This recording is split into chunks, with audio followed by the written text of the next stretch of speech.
नमस्कार. आपण ऐकत आहोत लेवांचा मेवा हलका फुलका. प्रकरण 23. अखजी. कावपोरी व तुमच्या माईनं ते घडलं लोटा आणला की नाही आई ना आणलं नशीन तर जाय म्हणा आणि त्या कुंभारींच्या घरून घेईये. अगोदर त्या घरी आणि देत. आता तर घ्यायला जाणं पडतं. येता येता सातमधून घागरवर ठेवाले डांगर न रसाले आंबे लिब्बी घिये म्हणा. एक आंबा घागर बी ठेवना पडीन. काल ती घागर भरणी पडीन म्हाताऱ्याची, नाहीतर म्हातारा तानेलाच राही जाईन. हवं बय विचारते मामाईले. वाई बय म्हणते आहे की घडलं ना डांगर ना आंबे आणले का कालच्याले. हवं तू या बैले म्हणा घागर आणली आहे, लोटा बी आणलाय, फक्त डांगर ना आंबे आणायचे राहिले आहे. गुई बी पाहिजे आहे. त्या गव्हाच्या खिरले लाल रंगाचा चांगला, ते मी आता जाईसन घी घेते. आणलं व मामी सागडा सामायन.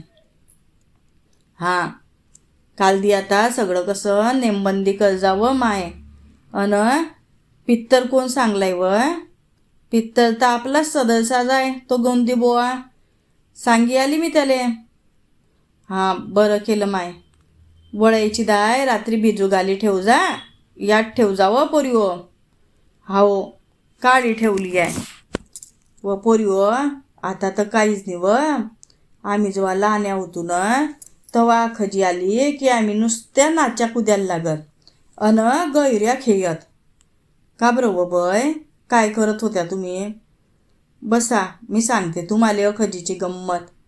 आम्ही 7 दिवस नाही का धने पेरी ठेवत. धने काय असता व बय? आपण भाजीत टाकतो ते धने का? नाही व पोरी.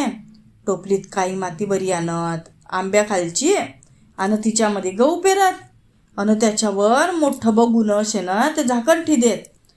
ते पिवळे पिवळे धमक व्हायला पाहिजे ना म्हणून. आणि 7 दिवसामध्ये ते धने तर बिल्लास बरीसन वर येत. त्या 7 दिवसात गौर बसाडत.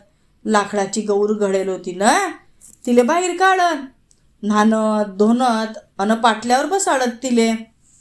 माळा करत कापसायच्या आणि डांगऱ्याच्या बी यायच्या बी, टरबुसाच्या बी यायच्या बी करत आणि त्या गऊच्या गयामध्ये घालत. रोज तिच्या पाया पडत. दोन्ही बाजूनं 2 कड्या आणि मध्ये लहानसा झोका अटकोईल असे.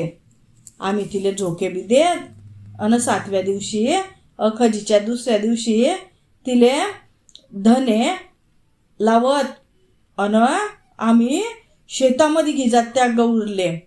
ते धन्याची टोपली बी गिजात. ते धन्याची टोपली टाकी देत तडीयेरमध्ये. मग गौरले नानी 2 सण ठेवत आणि आमचे मैंदार झाडायले झोके बांधी देत आम्हाले. तडी गैरे झोके घेत आम्ही व असे गाणे बी म्हणत आणि संध्याकाळी घरी येत. इतकी मजा येणं आणि इतकं मस्त लागे की गैर. हाव न बय कितलं मस्त लागलं शिनव. आता तो कोणी काहीच करत नाही. हवं माय कोणी काहीच करत नाही आता. आता काही सणनी की पाहुणानी काहीच नाही. अखजीले आमच्या गावची जत्तर बी बरे. 2 दिवसापासून त्याच्यात खेळणे रिबिना पिणं काही माही गैरही केले जाय. आम्ही गैर काही माही घेत अन दुपारी तमाशे निघत. 4-5 तमाशे तर असतच. ते सर्व्या गावातून फिरीसन संध्याकाळी येत व खंडोबायाच्या देवळाजवळ जाईसन 12 गाळे ओढत. आता 12 गाळे काय असताव बय? हां ते 12 गाळे असताव. आपलं गाळं असतं ना बैल झुकता ते बिना बैलायचं 12 गाळे एकाला एक बांधता. त्याच्यावर सगळे लोक बसता, सगळे लोक चढता आणि उभे राहता. न मग तो बघत येतो. खंडेरायाच्या देवळाले 5 फेऱ्या घालतो वाजत गाजत आणि तो एकटा बघत तितके भरेल 12 गाळे ओढतो व माय. बाप्पा रे त्याच्याने एकट्यानं ओढाता हो बाई ते गाडे. कसे काय हो बय? तेच तर आधीच्या भक्ताईमध्ये सत्व होतं. ते सगळं करी दाखवत. मग गैरी मजा येत शिनव बैत वात. हो, मग मी सांगत नाही का, आम्ही या खजी आली की नुसत्या नाचत कुदत आनंदानं. नव्या नवऱ्या आपल्या माईच्या घरी जात खजीले. खाया प्यायची तर नुसती चंगळ होती. नुसती गव्हाची खीर, वडे भजे, कुल्लई, पापड तळेल. ते पित्तर तर कसे वाटच पाहत व बहीण. आणि आम्ही बी कशी पित्तर बशाची वाट पाहत. इकडे पित्तर बसला रे बसला की आम्ही बी सुरुवात केली खायले.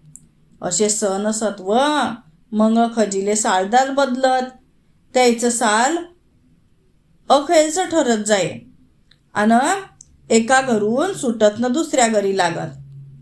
त्याच्या खजीच्या दिवसात मजा असते. त्याले बी नये मालक मिळता, मालकायले बी नया सालदार मिळतो. अशी असते व बाई न खजी. पित्तर जेवता, आपले वाळवडील बी खुश होई जाता. त्याले खाया प्यायले मिळतं. पोरं बी खुशीत असता, सर्वेच गैरे आनंदामध्ये असता. न पुढच्या खजीची वाट पाहत बसता. समजलं ना पोरी हो, खजी काय असते ते. हा व बय गैर मस्त लागलं बरं तू ऐकिसन. धन्यवाद.